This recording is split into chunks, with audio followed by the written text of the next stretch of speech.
শ্রীলঙ্কা সফরের জন্য বাংলাদেশ টেস্ট দলের দ্বিতীয় দিনের অনুশীলন। ক্যাম্পে যোগ দিয়েছেন মুশফিক মুমিনুল ও spin bowling coach Mushtaq Ahmed.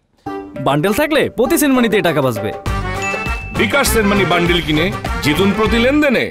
দ্বিতীয় দিনেও স্কিল ট্রেনিংয়ে গুরুত্ব টাইগারদের। অভিজ্ঞ মুশফিক মুমিনুল নেটে লম্বা সময় ব্যাটিং করেছেন। লিটন জাকেররাও ঘাটতি কাটিয়ে ওঠার চেষ্টা করে যাচ্ছেন। স্পিন বোলিং কোচ মুশতাক ব্যস্ত সময় পার করেন। গল ও কলম্বোর কন্ডিশন স্পিন সহায়ক। সেখানে সাফল্য পেতে মিরাজ নাইমদের গুরুত্বপূর্ণ ভূমিকা রাখতে হবে। 4 দিনের ক্যাম্পে বুধ ও বৃহস্পতিবার দুদিনের প্রস্তুতি ম্যাচ খেলবে টেস্ট দলের সদস্যরা। টাইগাররা শ্রীলঙ্কায় যাবে 13 জুন।